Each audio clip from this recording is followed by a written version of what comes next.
Hey everyone, welcome to episode 48 of Creatives Grab Coffee. Today we have Stuart Edgeworth from chuckmedia.co. Stuart, welcome to the show. Dario, Kirill, great to see you both here. How's it going? Good. Great to see you. I think this is the first episode where we're having a guest that is not in a chair and going for like a very different kind of podcast look. And I applaud you for it. But I'm very curious to see how your back is going to be after 10, 15 minutes. Oh, it's going to be wrecked. It's going to be wrecked by the end of it. It's all about the shot, right? Just looking at him right now, my back hurts. Yeah. Yeah. Oh, you have to forgive me. I was just a bit of a juggle. So I've got an office in Sydney, but shooting from home today. I've got 3 little kids as well. So it's just like a lot of just logistics, guys. Yeah. So thanks for bearing with me here. Yeah, all good. No worries. Stuart is also our first Australian guest. I didn't even realize that. Yeah, wow. Oh, nice. So you've got international already then? Yeah. I'm very curious about the market down there. Like how's video production down there? I'm curious to know all that stuff. Yeah. Look, it's I guess what was that finding at the moment is I don't know how you guys are finding it. You guys are in Toronto, right? Mm-hmm. Yeah. Like we're okay. Like Chuck's got some like some pretty juicy sort of projects that'll keep us the wheels turning for quite a few months ahead. I don't know. We're getting the vibe that certain aspects of production are just like slowing down a little bit. Like, are you feeling a bit of that? We're definitely. I'm getting calls from like more crew, sort of that they're like, "Yo, if you got any work, give me a call." How are that? What's the the interest rate situation down there? I think it's just like we're probably like peaked. I think that's where we're at. That's what they said here. And then next thing you know. You guys have wound it back in, right? Aren't you guys like heading back over the other side of that hill? Oh no, man! Like that's what we all thought, and then basically the way to go about it is if they say, "Oh, they're not going to raise it anymore," that's a lie. They're going to keep raising that thing. That's an outright lie. Damn! We're at that point. I think the news today was the Reserve Bank was saying, "Yeah, we're just gonna hit pause. Maybe this is the last ones," and everyone's sort of like, get ready. They're going to raise it. I'll bet you. Double down. Yeah, all right. Watch this space. I'll let you know how things pan out in the next few weeks. I noticed, and we talked about this on an earlier podcast, that how starting the year, like things were fine, lots of leads coming in first 2-3 months, and then as they kept increasing them, we noticed like the leads just started to dwindle.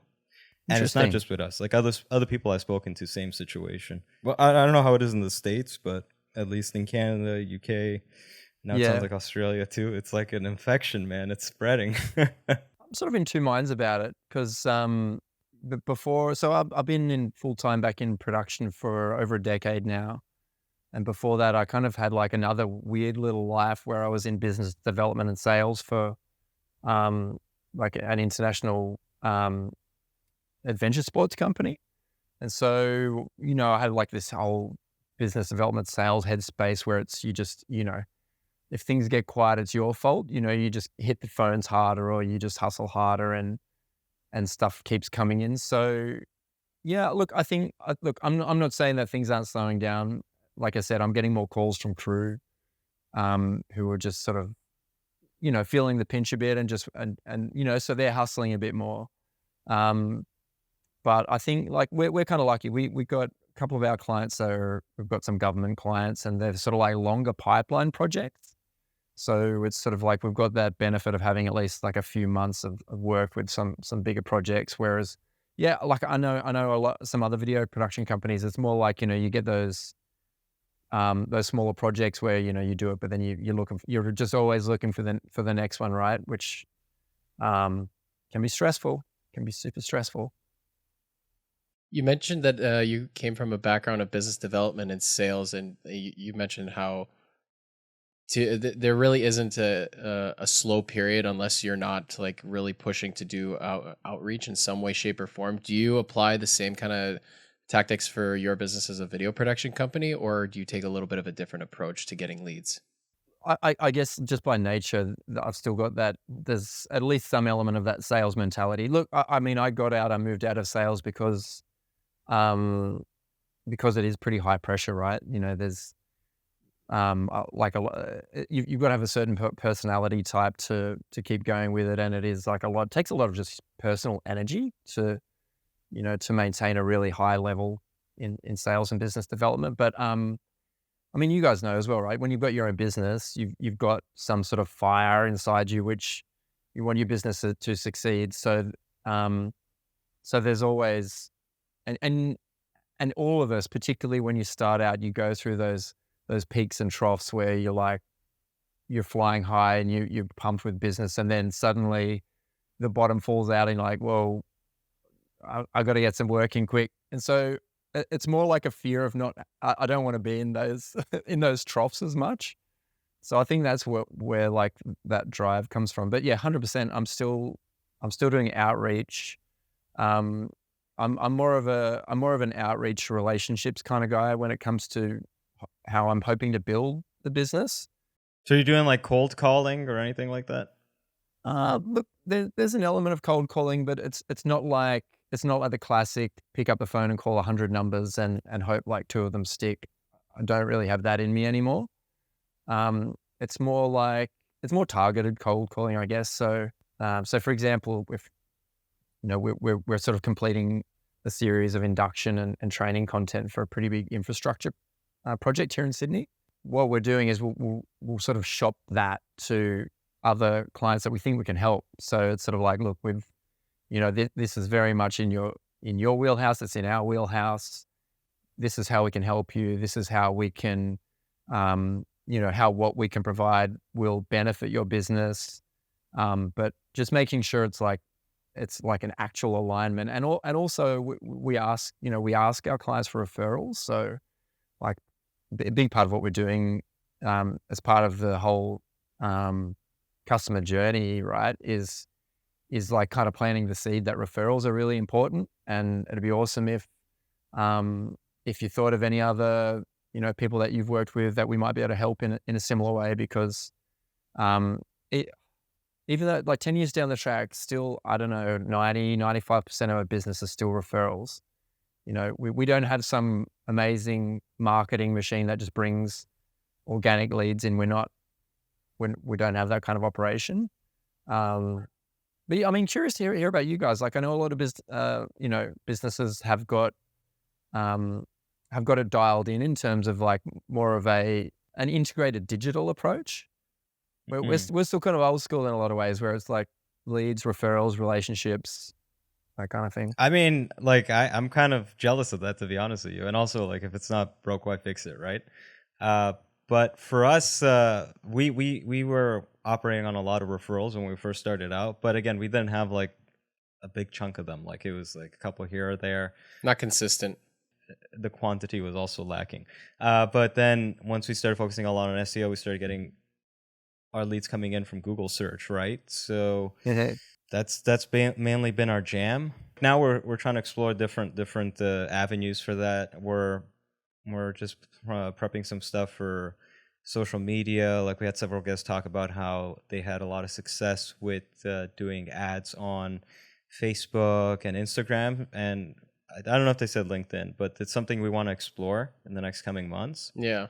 I also am looking at maybe like trying to pivot our services a little bit. Like we're doing like mid to high level video production, but I feel like a lot of the times now clients do need a ton of content, but they can't afford, the same quality of production for those little assets, right? So I like what Perspective Picture does with his social media packages. Yeah. So I want us to kind of explore something similar.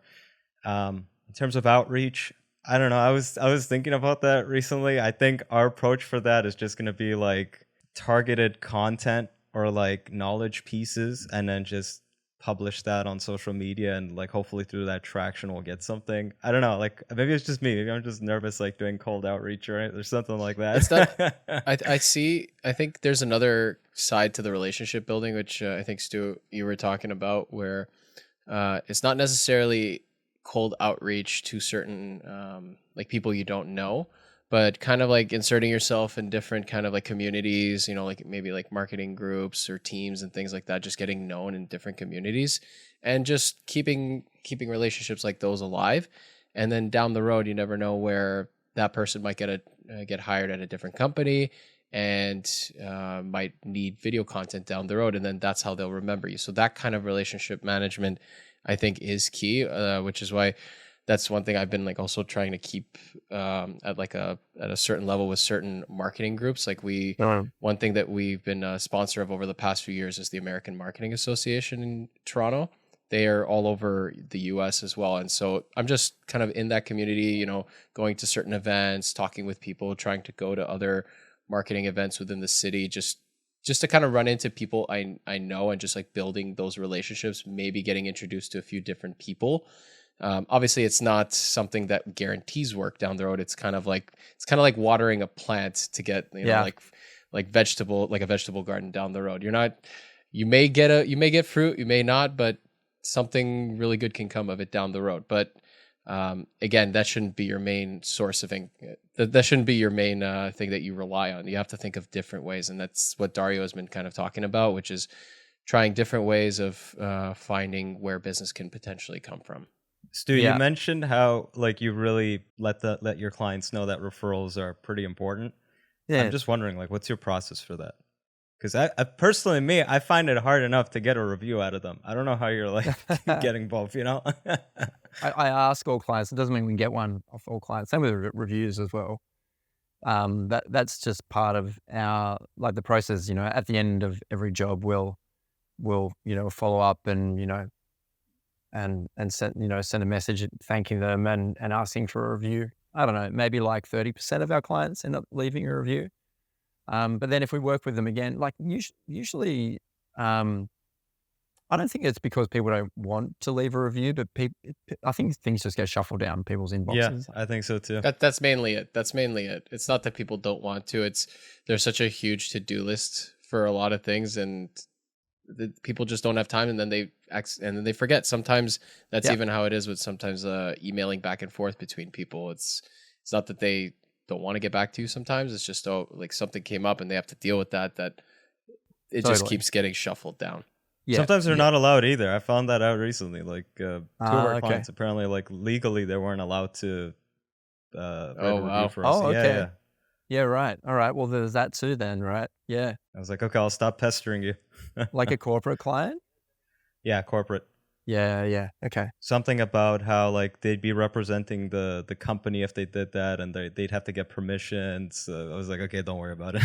Forget it. Yeah. It makes sense. As soon as you said that some people aren't allowed, I'm like, I know exactly what that is. It's like we can't have you. You're not our PR person. You can't speak to what the company feels, right? Which is a little interesting, but I get it.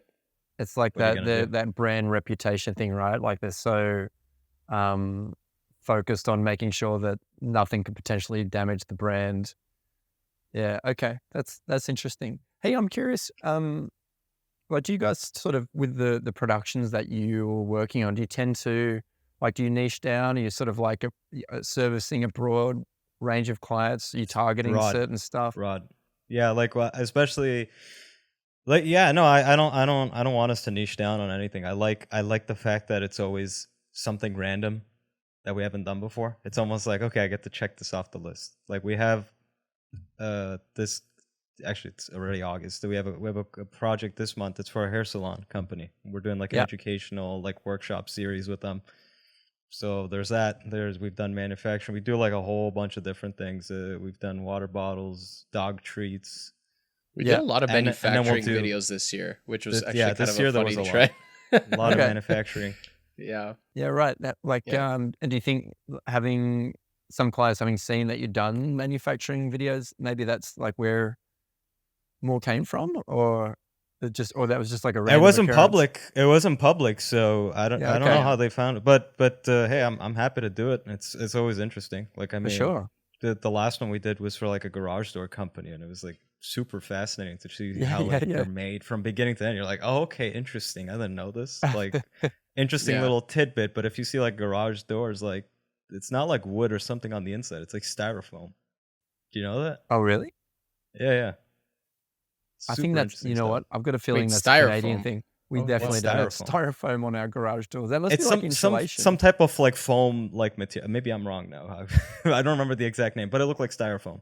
I'm pretty sure our Like a garage foam doors are just composite. like tin. Foam composite, something like that. I don't know. Anyways, something like that. Yeah, right. Tin? Oh, it depends on what era. Like if you look at all the homes in Toronto that were like built in like the mid 1900s. Yeah. Wait, 1900? Probably. Like am I No, don't know not if I'm mid. saying Not this right. not mid. No. Because the company we were doing it for, they started like over 100 years ago. They're like 120 years old. They were like the first Okay, because I guys. remember It's my like them and family's another guy that make it. houses. I remember my family's houses, the houses on my family's street back in the day all had these like metal doors that would like screech every time they would open and close, kind of like the door that I think Dario your house has right now. But you know, Kirill, Now that I think the about new it. ones, listen, the new ones don't make a peep. Like you almost don't know Yeah, they've that's opened. how it, Silent. Silent. It's pretty interesting. I can't wait to replace that one. But then the problem is I won't know when it's open. The one now, I can be on the other side of the house. I'll You hear know it. when someone's coming through. Yeah, right. Oh hell yeah. Pros and cons. Yeah, but no, yeah, we do like a bunch of different types of video. Well, sorry, Kirill, but I'm just curious. What about you? Like, what are you niching down on specific types, or are you just like us, like you're open to whatever? That like we're kind of like open to whatever. I think we went down a path of like try to niche down maybe 18 months ago. Um, so so I actually got a business coach and was like, okay, trying to figure out how I could, sort of level up the marketing approach and, just like how I could grow the business a bit more quickly.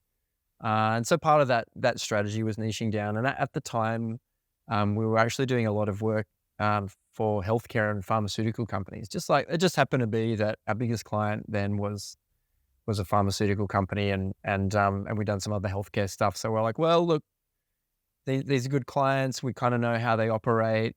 We know that sector, then that industry. So let's sort of, do some more targeted marketing in that space. And I think part of it wasn't like super successful. Long story short, it didn't like particularly yield great results. And I think part of that is just due to the laws around advertising pharmaceuticals in Australia. It's like I don't know what it's like in Canada, but in the States, right? You know how like on TV, every second advertisement is Fast and loose over there. It's for a drug, right? Yeah. oh my god, It's yeah. actually wild when you go there and you just turn on the TV at a hotel and you're like, Jesus, That's crazy, right? what is going on here? Well, Yeah. that happened in March. In March, I had to travel down to the States for a shoot for us, and in the hotel room, anytime I would turn on the TV, I'd be lying down in bed, and then the whole ad section was pharmaceutical ads, and most of the time it's them listing out all the side effects that you would get from those pharmaceuticals. And I'm like, okay, that's what they legally have to do, but they're saying you might get diarrhea, you might die, you might lose your sight, you might lose your hearing, and it's just people in B-roll like, like smiling the whole time. Just like living their best life, playing golf. It's like They're always playing golf. always playing golf. That's what it is. Because the target market is old people. That's why. They've all That's got their erectile target market. dysfunction, Yeah, probably. depression. Well, I guess you should have done it there. You should have gone to the U.S. and then niche down over there. Right? Yeah, that was the conclusion I came to. Is I'm just doing it in the wrong place because you can't advertise drugs basically at all in Australia. So the sort of work we were doing was more like patient stories. So it's more how the pharmaceutical companies get the message about their treatments to other healthcare professionals. So, clinicians in hospitals. And so it's sort of like, it's coming at it from a different way. It's like, this is the benefit that this treatment has had on these patients. Here's a patient story. If you wanted to prescribe it for your patients, this is what happened with it. So it's not advertising. It's not as good as people playing golf. I know, Stu, I know the reason, at least I think I know the reason why probably the niching down didn't work is because you guys picked an industry where you had to niche too much to the point where what you just described to me, where the way you were advertising for this company was stories about how this company helped another person, which indirectly helped the people that were in the video. And I'm thinking to myself, that's complicated. that is like that. Just hearing it, I'm like I can't imagine. Like there's only so much of that you can do. Like not every company can do that or needs to do that based on their needs. And like pharmaceutical companies want to just sell drugs. That's what essentially what they want to do at the end of the day. How many customer stories are they going to need to do on a daily basis to feed Stu and Chuck Media? You know, you probably have come to the same conclusion we did, but just much more quickly.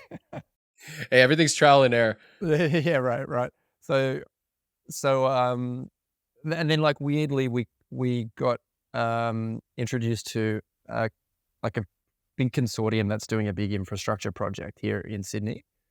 And now like their pharmaceutical stuff has dried up. Like that was probably 60% of our, maybe more of our business a couple of years ago. It's probably now a little more like 5 to 10. And we've been doing these infrastructure jobs. So sometimes you just don't know which way the wind's going to blow, right? So we're riding that train for now. And and it's cool, you know, like you guys were saying, it's cool when just, you know, random stuff comes in. Yeah, I guess that's one of the joys of this job, right? Like you get like windows into other people's lives and industries and working lives, and that opportunity, like you're saying with the garage doors, it sounds like kind of mundane, but actually when you learn about it and you spend a day or two with people and understand, you know, how they're spending their life, that's like, it's fascinating to have that opportunity, right? Yeah, that's what I love about this job. One thing that, you know, just kind of like on the flip side, you know, because a lot of companies say it's not good to be general, you better niche down. But then if you niche down, you know, you don't get to expose yourself to different types of jobs.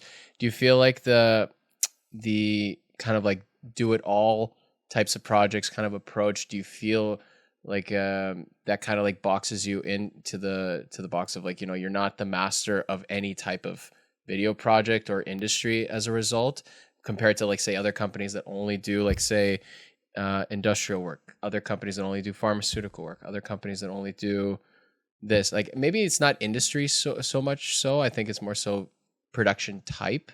And I think I guess that's one thing to clarify. Like we like having different types of industries coming through the front door, but not necessarily doing like 50,000 different types of video projects all the time. Like a lot of it is like a lot of corporate type work in terms of like similar. What are you trying to? Are you trying to say like? Are you trying to say like within corporate? Because like when you were talking just now, I was thinking like, okay, you could niche down and maybe do commercials. That's different from corporate. Is that what you're trying to say? Yeah, that's what I mean. Because it's like when we were talking about how when Stuart, you were asking like what types of projects and work do we do? We do like all different kinds. It's, I think, to clarify, I guess it's like we do many different types of industries, right? Industries, more so a lot of I think that's what he was asking. Yeah. So that's just something I'm clarifying. Also, you know, like for maybe the 10 or 15 audience members that we have listening to this right now, but yeah, essentially that all kinds of different industries coming through the front door. Because a lot of the time, a lot of companies need very similar types of projects. You know, 30-second ads.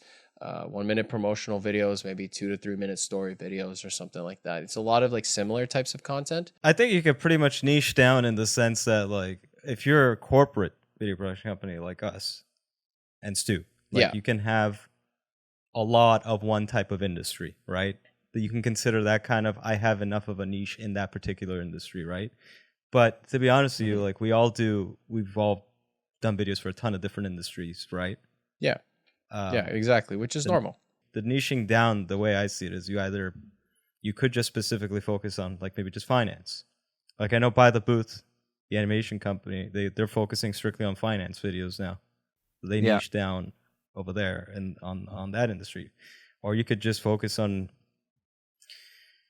different type of productions. Like you could just focus on commercials. Only ads. Just focus on ads. Commercial video events. production. That's strictly what you do. Yeah. Oh yeah, events.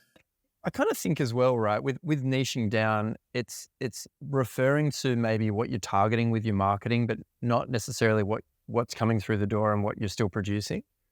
I think, like I know other production companies which which their marketing and their online presence is niched, because it just helps to focus how they're approaching that aspect of their business. But it doesn't mean that other sectors, companies, production types aren't still coming through the door and they're not still doing that. So I mean, that can be like an important distinction. I think like when we were looking at niching, there was still like other like totally disparate and different types of work we were doing, but it was just like, okay, that's cool. We're not going to like turn work away if it makes sense to do it. But we were niching in the sense of, okay, we're going to look at where this audience lives online. We're going to try and tailor our online marketing presence to suit them. We're going to talk about solving those sorts of problems for them. But it didn't like, it still didn't like if something totally different came through the door, we're like, oh yeah, that sounds cool. It's not like, oh, but it's not our niche. So sorry, we can't do that. Yeah. So I think that's probably like an important distinction as well. I think what a lot of people might be afraid of when niching down is that they might be closing themselves off to people who were thinking about reaching out, but then don't because they see, oh, they only do these types of projects. I don't think they can help us out with what this is, when in reality, they probably can. So I feel like sometimes it's like a fine line of where you want to showcase, very specific work so you can get more of those types of clients coming through the front door. But then you also want to be open to ones that you never thought of would be interesting to come through the front door, because like obviously there are certain projects you want to, like if you want to get certain projects coming through the front door, like you said, your marketing and your online presence has to be very much targeted with that. But do you feel like it is possible to do that and still kind of build a business that allows different other different types of projects to come through the front door, or do we need to like create our own little niches? Yeah, you could still do it. You could still do it, Kirill. Yeah, like you said, he still had stuff coming in. Yeah. I guess it just depends. It depends on the market, and I think it depends as well, right? like how much capacity you've got for marketing. Like, if you're a one man band type business, that's very different to like if you've got a team of 10 people who can, if you've got more people and people who can focus on marketing, it's possible then to have, say your main page is your aspirational page, right? Like this is the sort of work you want to head towards, the stuff that you're most proud of. And like in 5 years time, if you were just doing that, that'd be amazing. So, maybe it's like those high-end TVCs, like how it'd be great if we were just doing really creative, high budget, high TVCs all the time. But then if you've got other people, you might have like just landing pages, which are more niche. So for example, with, when we were looking at the farmer, we're basically playing in LinkedIn because that's the platform where pharma and healthcare people tend to live, and then linking them through to a specific landing page. So it's like the landing page just shows Chuck Media does pharma, but like our main page shows it tells a different story. So if you've got more capacity, you can like niche on different landing pages and have different strategies. So you're funneling people to different places. But were you advertising on LinkedIn? We didn't, and that's because it's expensive, eh? Do you know what? We probably should have tested it, but what we heard was that it's expensive. Like your cost per lead is pretty high, super high. But then we also heard, if you do manage to land leads, they tend to be high quality, high value leads. But we were just like, we're gonna stick to the organic, see how that pans out. But yeah, like we just basically the feedback we heard was that you may as well just do organic on LinkedIn because you probably get similar results than if you were doing a paid campaign on LinkedIn, but just not having to spend the money. I'm not surprised you got that answer, because most of the ads I see on LinkedIn, I go, ooh, yeah, right. Not good. Like half the time I'm like, They're it's just great. as bad as a lot of the posts I see. 99% of the posts I see on LinkedIn just make me cringe half the time. Do you think then that there's an opportunity? 100%. But organically there is. But that's what I was wondering. If all the ads on LinkedIn are that bad, like 98% of them are terrible ads through LinkedIn, do you think there's potentially an opportunity to try to make something good and capitalize on that? Something that might stand out from the LinkedIn ads that we see nowadays or something like that. Do you guys think that? Absolutely. Well, we got it's the way to figuring that out is just creating something that is organic on a platform like TikTok or Instagram would do really well on LinkedIn because it'll be different from what everyone else is posting. Because no one's really being that authentic or that like normal on LinkedIn. Everyone's being very like, like you got a mask on type of stuff. Yeah. Yeah. Everyone's like the most buttoned up. Yeah, if you be authentic, I think you could go far on LinkedIn. It'll be different because, you have a lot of our people, millennials, Gen Zers coming on now. And like, if you go on Instagram or TikTok, how many like reels do you see making fun of like office culture? Oh yeah, A ton, man. Oh yeah, A ton. Yeah. So people are just waiting for like normal content on LinkedIn. See, think of it like this. I don't know if you guys remember this, but when Facebook was really popular, it was like the millennial generation, and everyone had that mask that they would put on back then. If you look at the people that we knew back in Facebook, like maybe 10, 15 years ago, they're posting exactly the same on LinkedIn, like they did on Facebook 10, 15 years ago. No, they're not. What are you talking about? What are you talking about? People on Facebook used to post like... The way they communicate. Kirill, do you forget what we would post on Facebook back in the day? We've all had to do a cleanup job on our timelines. What are you talking about? How many posts did you go and delete? No, I'm just talking about the way, but like the way they communicate, but in a more professional way. Like because I remember people used to use Facebook for business when we were in university, for example, right? And then they all switched over to LinkedIn essentially, and it's very similar from what I remember. I don't know what you remember. That does not that does not fit with the past, bro. I think your point though about there being an opportunity there makes total sense, right? Because as like, yeah, at the moment, like it feels like LinkedIn's just on the trajectory of it is 10 years behind the other big platforms. It needs its Office Space moment. Yeah, right. The guy just comes in and says, "No, this is just wrong," and then like people are like, "All right." It needs that kind of moment. It really does. But I mean, like, it won't be hard because you just have to see what works on other platforms and just apply it there. I think it'll work out really well. Yeah, yeah. And like you're saying as well, right? Like I feel like people they just get a bit older and they move into LinkedIn. So like people who are coming out of university, they're starting their more professional careers, so they like end up starting to dabble in LinkedIn, but they're still the same people, and they're like, they're more themselves on other platforms. As well, like I feel like,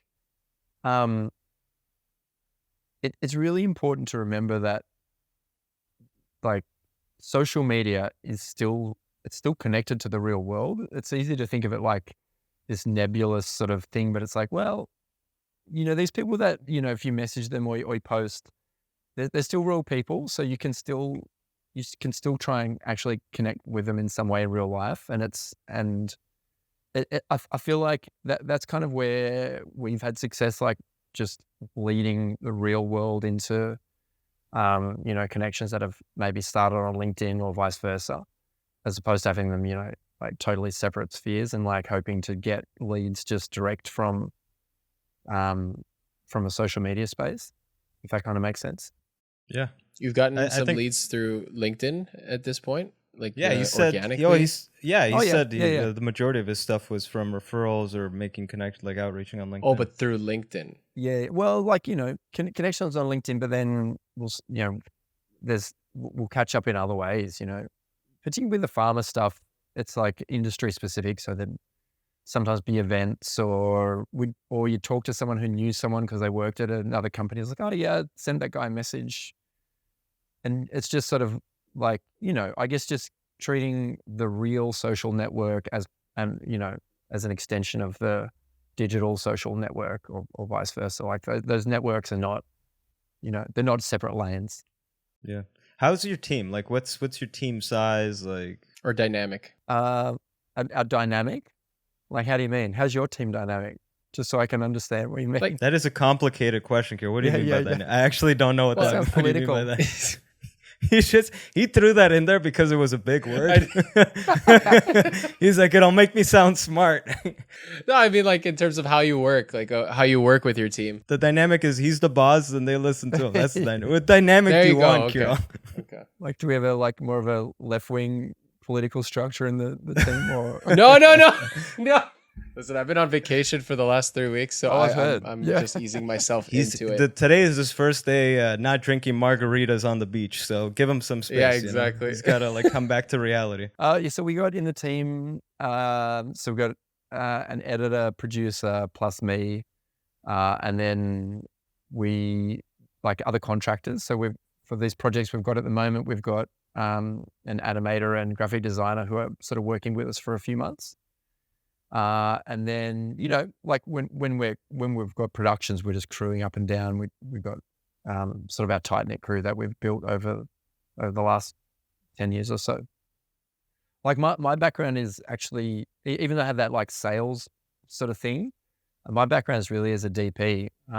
So I was a freelance DOP for a while before like that kind of Frankenstein into a production company, you know, to sort of kind of, you know, needed more people to help with jobs, and then slowly figured out how to make things work. Were you a salesman, then you became a DP, or were you a DP, then went into sales, then went back into production? So I studied communication and media production at university, and like I was doing stuff before uni as well, like, you know, just mucking around with cameras and making short films with my friends and stuff when I was a teenager. And then I just went traveling after university, and I just fell into this job when I was in the UK and worked over there for a few years. And it was just a good job, like, you know, good to make money and travel around. And then that company opened up in Australia, and so I helped with that and worked with them for a few years. And then I actually created content for that company. So I did a handful of videos for them, and then I was like, oh, this is like what I was supposed to be doing the whole time. And so I like pretty quickly quit that job, and then just jumped into DPing. So I was probably DPing for, you know, 3 to 5 years, and like in that period, slowly that was starting to turn into less of a freelance thing and more of a real business thing. But like, I don't know about you guys, it felt like for a few years I was faking being a business for a while, like just pretending it was a company. Yeah. And then it slowly turned into more of a real thing. That's the rite of passage. You got to go through that. Yeah. We started it like right in university when we were just starting in the industry with no experience whatsoever. It's like, boom, company. But really, it was 2 freelancers working together for about 5-6 years, which we've talked about in the past. And then only in the last like 3 years, it's been really like a business at its core, because we had to redesign everything. And I'm actually curious, like, what was your kind of aha moment that made you realize that you wanted to turn it into a business and like a real business, rather than, you know, just either being under the guise of a name or choosing to jump into it rather than freelancing? I'm not sure if there was any one specific aha moment. Probably a few different things helped with that transition though. I think probably just landing a couple of like pretty big jobs and pretty big clients where suddenly had a bit more money to play with. So I was like, all right, let's you know, test just getting someone on part-time for, you know, first of all was an editor, getting an editor on, palming all the editing off to someone else, and then suddenly that freed up all this time, right? So I was like, oh, okay, now I can concentrate on other aspects of the business, but then also like personal changes, right? So it was way easier to just sink all my time into, you know, just whatever, like working, you know, shooting, working, editing all day, all night, weekends, whatever. Before I got married a few years ago, and we've got little kids now. And like, yeah, as soon as you've got little kids, you just can't, like, I literally can't spend as much time doing a bunch of stuff. So I had to hire people, and so I had to hire people. Then I had to figure out how to pay them, make a business to pay people and still pay myself. So like a lot of it is figuring stuff out on the fly. I mean, that's business, right? There's like one of my favorite businesses and analogies is it's like you jump off a cliff and you try to figure out how to build a plane on the way down. And I sort of feel like that's it. I'm still always like approaching the ground and like wildly trying to piece something together. Oh my God, that's funny. But what's your dynamic?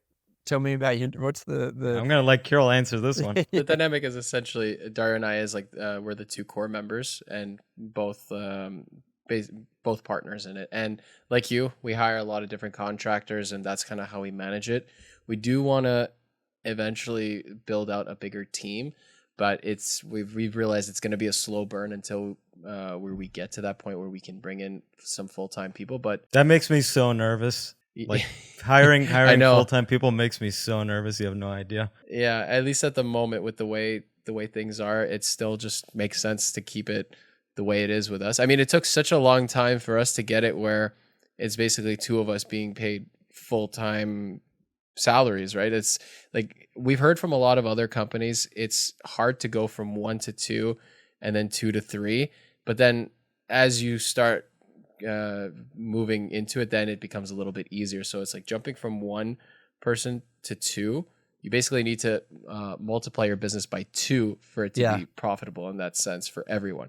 And then going from 2 to 3, and then when you go from 2 to 3, you essentially have to get a 50% increase in business for it to make sense. But and then from 3 to 4, then it's 25%. And then the math just kind of goes in that kind of exponential fashion. That makes sense. So yeah, it's a lot. That's why a lot of people say it's a lot harder to get from 1 to 2. And I mean, Dario, look, it took us years to get to the point where we can both be on a full-time salary where we actually can live off of it at this point, right? That was our fault though.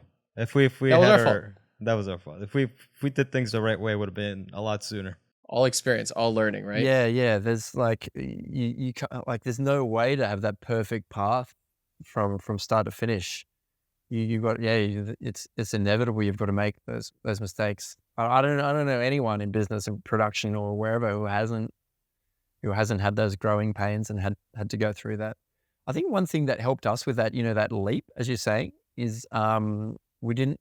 So I didn't hire a full-time person straight off the bat. So I got a part-time editor to start with. So it wasn't like I had to double the salary. It was like, okay, I'll get someone in 2 days to help with editing. That's an easier stretch. And it was also like a limited contract to start with. So it was like, all right, I know I can cover this couple of days of an editor for this number of months. I know I can cover that. Let's see how it goes. If it's a disaster and like, okay, I've budgeted for that. If that didn't work out, no problem. But you kind of have to make those. You have to make those uncomfortable jumps, right? Because you don't know how it's going to go, and then you kind of have to put yourself in that pain to figure it out. Sometimes I think, whereas, I think I look at the people who just barrel ahead with business, and it's a lot of the time it's just making those leaps and just figuring out how to do it. Once you've put yourself in that position, you know what I mean? It's like really scary and quite uncomfortable, but I think that's where, when you put yourself in the fire like that, that's where like the real growth happens, and that's how it happens the most quickly. See, my thing is like, if we have enough leads coming in, I'm comfortable making that, because it's like, okay, I know I can close X amount that are coming through the door. But if it's not like that, then I get a little nervous, Yeah. One thing you got me thinking about just now, which I thought was interesting. I never thought of it in terms of hiring people based on days of the week. Like you hear full-time and part-time. Full-time is like 40-hour weeks. Part-time is 20-hour weeks. But the way you said it, you first went about hiring an editor for 2 days a week consistently. Specifically 2 days. It's basically kind of like getting 2 full-time rate days of editing guaranteed for a person. What if, like, say, if there are other important aspects of the job which may not necessarily need,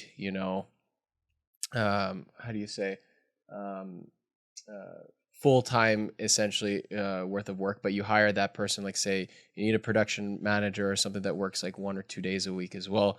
Essentially, you're getting like a one salary, but for like 3 or like 2 or 3 different jobs, maybe. I don't know if that's something that people have thought of, but but I'm wondering how doable that could be depending on the nature of our industry. Because definitely there are certain roles like you don't need people all the time, but you do need them still. But then again, I don't know. Like maybe you just need contract work as well. I think you're overcomplicated. Like, yeah, like it's certain roles you need all the time. Like you need the producer all the time. Editor full time is like, if you're getting to that point, you definitely need one. Just because think about how many changes come back, and you're like, okay, just quickly work on this. But some editors you can't always get, right? So like maybe what you could do if you wanted to get like 2 or 3 editors on a part-time staffing kind of work, you could have one editor for 2 days like he did, and another editor for the other 2 days. And then that way you're kind of still getting a full-time role, but you're getting 2 people who still want a little bit of freedom and flexibility, but still kind of consistent work. I feel like that could be. But then you could also just get one full-time person. Yeah, but it's harder to find quality people. That was my point, right? A lot of quality people are harder to bring on. Yeah, I guess the benefit too is one of them pulls out or like just decides, to go his own way. At least you still have another one, right? That's actually not. See what I mean? You're not putting your eggs in one basket. That's a very that's interesting approach you did, Stu. That's what I'm saying. Yeah, and I think as well, it's the full-time leap, like you were alluding to before, Carol, right? If it's like the requirement to double the salary requirements of the business, if it's you and whereas if it's a fraction of that, if it's 30% of, extra salary that you need to cover, that's a lot more. It's even just like mentally, right? It's less of a leap. You feel like, you always have that stress about hiring someone else. Like, how am I going to pay them? How am I going to get enough work through the door to cover that? So just like it brings the temperature down in that decision a bit, I think. And the other thing is a lot of people sometimes misinterpret the percentages of how much extra business you need to go through, right? Like if you want to go from 2 to 3, some people might automatically think you need 30% extra business. No, you need 50% extra business of what you currently have to get it for that, right? And that's the other thing. You have to make sure your numbers are right also in those senses. Yeah. Man, and that's like where a bunch of my mistakes and learnings came from. I'm not particularly a numbers guy, so like learning about, like I had very bad cash flow management for quite a while, and it was only by going through that and realizing, like looking at, oh, hang on, I don't have as much money as I thought. Now that I've got these people, like looking at where it actually went because I'd spent it. Like I had to go through that pain for me anyway, to understand it, because that's a weakness of mine. Did you get an accountant? I've got a bookkeeper and an accountant. Yeah. So no more cash flow problems then. Yeah. You know what? If you don't have a bookkeeper, get a bookkeeper. That's probably like the first thing. Every one of us as a business needs to have that. It just frees up so much time and like less stress, especially because then you have someone you can rely on. Except for us, our accountant congratulated me. He's like, "You did a fantastic job bookkeeping." Again, I think it's because we're still small enough where it's manageable. I think there's probably like a certain point when a business grows where you need to get someone else to do it. But actually, I was curious, Stu, because you said you had a lot of different cash flow things that caused you a lot of headaches. What was like one experience that really made you learn the importance of like how to manage that of cash management in particular? So during COVID, I mean, we've all probably got a COVID story, right? But so I lost one of my biggest clients, which accounted for, at that point, like probably 40% of the business. So there's suddenly a big hole there. And I just hired my first editor right at the start of COVID, so like three and a half years ago, something like that. So I was like, oh boy, COVID, and then just hired someone, and also all this cash had dried up. It was a bit of like just tightening everything up, so getting rid of any extraneous expenses that we had. So at that point, we ditched the office and became just everyone worked from home, so we didn't have office overheads and cut down on all that kind of thing. We're really targeted with the subscriptions we have. I don't know about you guys, but I just keep ballooning out with the different subscriptions that I use. Same here. You gotta like keep going back Same and here. It's trimming so that bad. stuff, right? You know what though? I was going through our expenses because I was like, how did we spend $800 in subscriptions this month, right? So I was going through the numbers. Yeah. And I was like, oh man, they're all necessary too. Like you can't even Yeah. discontinue one of them. You're like, I need all this stuff. It's like the business version of streaming services, you know? Once you Yeah, get one, yeah. then you want like another one, and then it just kind of adds up. It's like, yeah, but I need that to watch that thing which I like to do. And then you watch, but then I need that one because I like to watch that thing. The whole subscription model has really like changed like every industry, I feel like, cuz I know there are a lot of I remember like a lot of our editing softwares used to be like you buy it like once every year, Yeah. and then you would have like a 2017 Adobe Premiere that you hold on to for dear life, so you don't have to do the subscription pack. But then all the updates make it like a necessary thing. Like I remember, I think from 2013 to 2017, I held on to the same Adobe software, so that I didn't have to Totally. upgrade or anything like that. But you need to. Yeah, totally. They've all got us there, right? And then, but I mean, it's partly our fault. You know, there's like going back and looking at things. There, like at that period anyway, there was some subscriptions where I was like, okay, this is nice to have, but we can actually perform this function with this other bit of software, which costs, you know, 1/10 of the price, and we don't get this one feature in it. So we're just gonna have to suck it up and forego that feature while we're going through a bit of pain. I know what he's talking about. Did you go to DaVinci Resolve, the non 4K version? Is that what you did? No, I'm not talking about that, but we have just got to DaVinci Resolve. Because the HD one is free, right? Or it was. I don't know if it's changed. I think now. it was, yeah. But I mean, even still, is. it's like a one-off payment for like the full suite with DaVinci, right?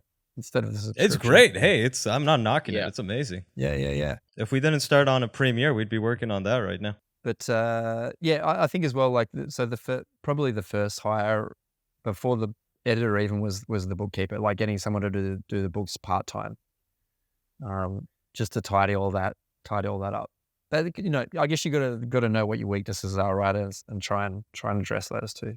100%. You were lucky to also be able to get rid of your office when you did. I know a lot of small agencies here in Canada that could not, and I knew one, for example, that signed like a 5-year what was it, like a 3-year lease 2 months before COVID lockdown hit, and her entire agency got completely decimated, and she had to scale down to just like her by herself, and then and just contract out people. You know, like imagine like a full-time staff agency had to be scaled down to just the one person because of something like that, which is I felt for her. Like it's a brutal experience. But so I'm happy you didn't have to go through something similar as well. Yeah, that's rough. I mean, yeah, I'm sure we all know people who had a similar experience, right? Are the commercial rents in Australia like massive, or do you feel like they're manageable? At least maybe nowadays. I think they're more manageable now. They've definitely come down since COVID, right? I think there's way more competition because it's still not like the amount of people going back to the office is still way down on what it was pre-COVID. Are you're based in Sydney, right? Yeah, that's right. Yeah. Yeah, the numbers here are pretty low too.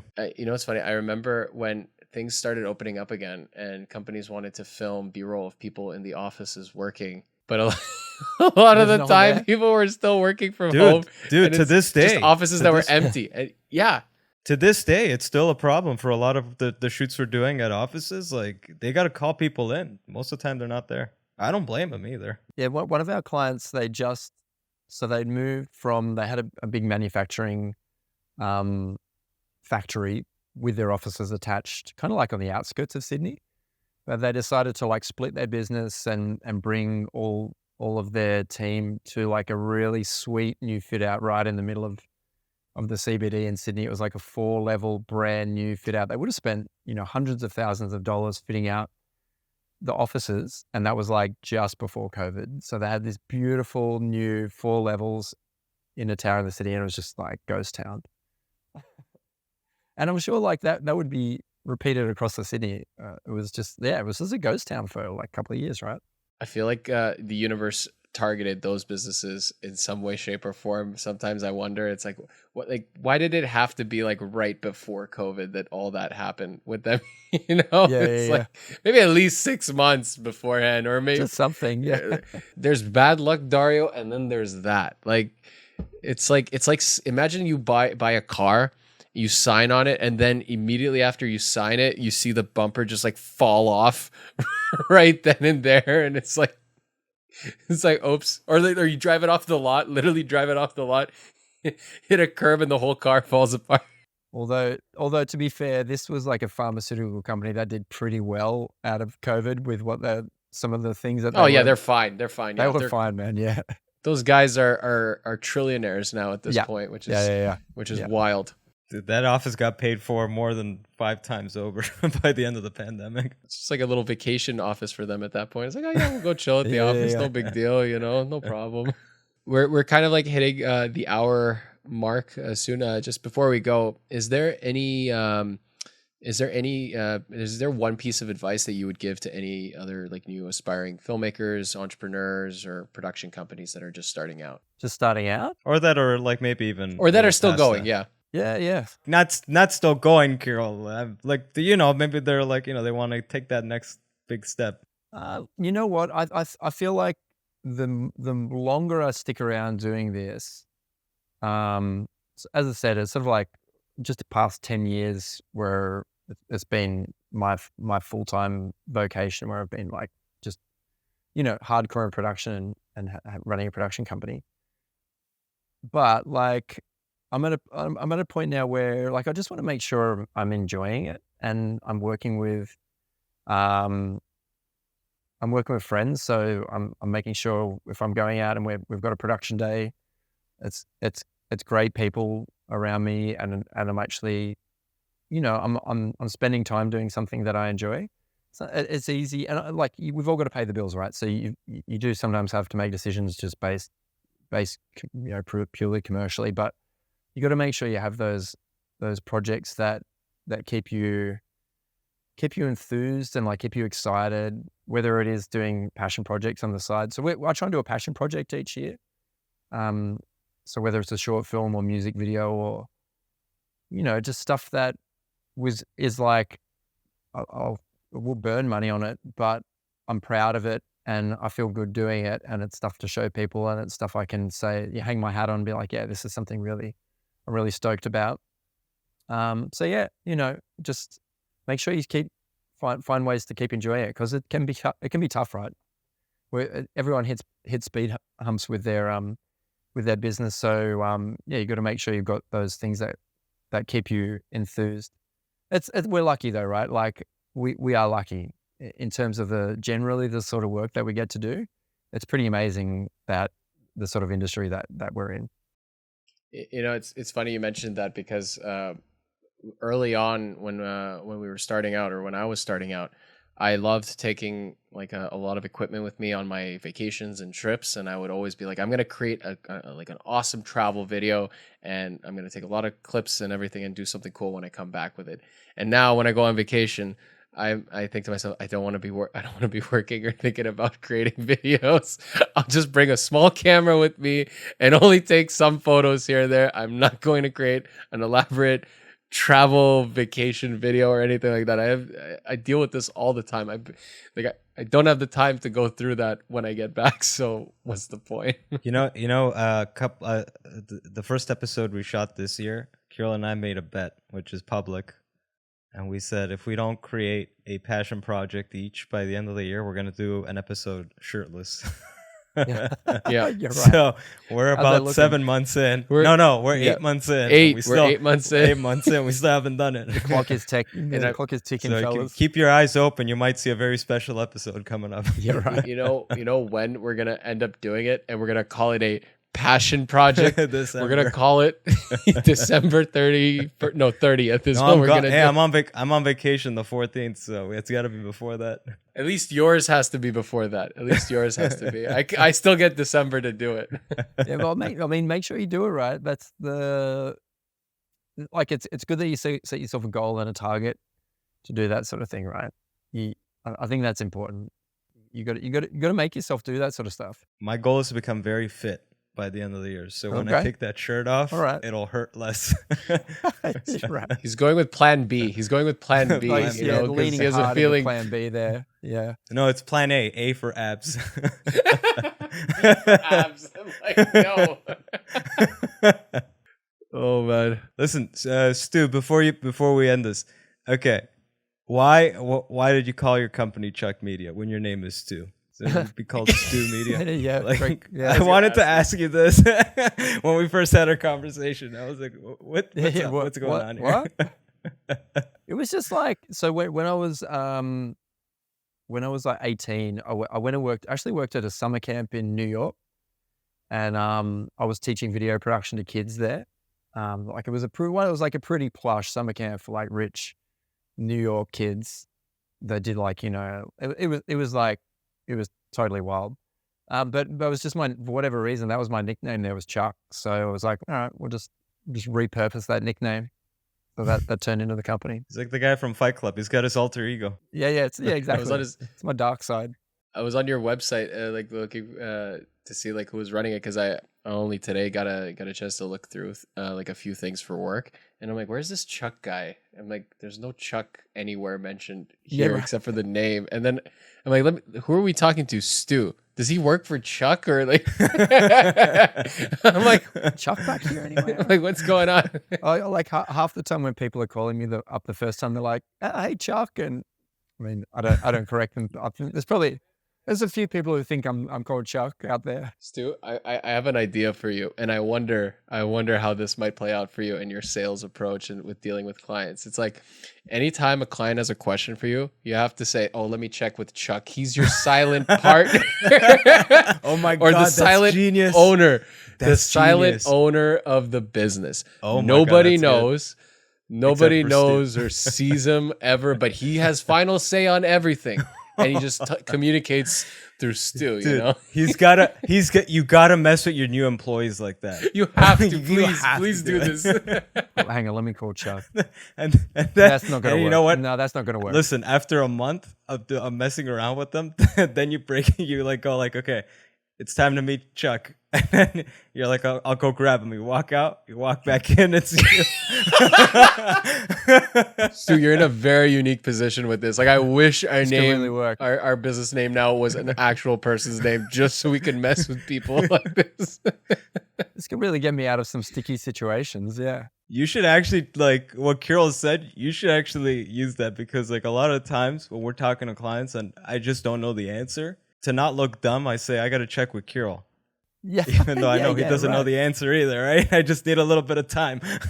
Maybe I'll just like send the invoices from Chuck. So it's, you know, when you're like, Yeah, create an email with him, you know, just like create an email. Chuck's like the hard ass sending he's like, yo, this invoice is 2 days late. And I'm like, I'm sorry, Chuck is just, he's a hard ass. Oh, and with the new employees in the email chains from Chuck, you gotta like ream yourself out. It's like, Stu, you did a terrible job with this project, and just have to CC'd in. Yeah. Oh my God. I'll BCC you in when I get a new employee. I'll just please, BCC yes. you when I'm just like ripping into myself. I'll be waiting. I'll be waiting for that. You don't have to do it this year, but maybe next year or something. I'm waiting for that email. Sometime in the next 12 months, you'll just get this BCC slide in and you'll be like, oh, that's weird. Stu sent me an email. Something to look forward to, guys. Maybe in a future podcast episode. That's a short film idea. There's a short film idea somewhere there. It's your passion project, boys. There you go. I might take that. Hey, I think I found my idea. There you go. All right, Nice. well, Stu, it's time to go because it's evening time here, and I know you got. For sure. Pleasure chatting to you guys. I really appreciate you reaching out from across the world and setting this up. It's awesome. It's awesome to talk to you guys. And hey, all the best. Quite literally across the world. Yeah. All the best with the growth and to all your podcast listeners as well. I hope this kicks off for you. Thank you. Thanks for jumping on. Yeah, pleasure. All right. Thanks, guys.